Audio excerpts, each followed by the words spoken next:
this is Mike from Impatient Creations. We're back with this Land Rover D110 that Impatient Creations has built.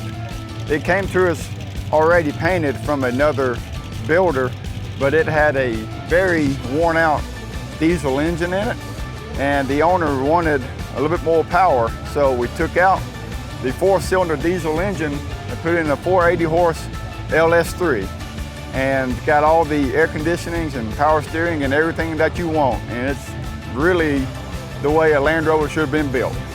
LS3 we got, it is a crate engine, and it's 480 horse out of the box. And originally the Land Rover engines, the intakes are flipped around backwards.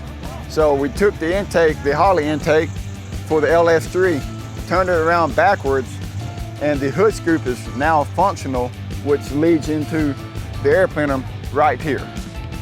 And it is a 6L80 transmission. It is original Land Rover axles, which are pretty strong.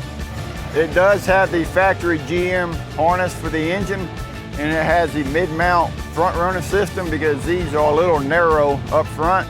So that front runner system was able to let us have everything that we needed all in one unit. Well, of all the shows I've been to Good Guys and been to concourse events and many other types. This is my second year to LS Fest, and it's probably my favorite show. And the way the show is ran and put together, everything is seamless and so organized. It has become my favorite show to come to every year.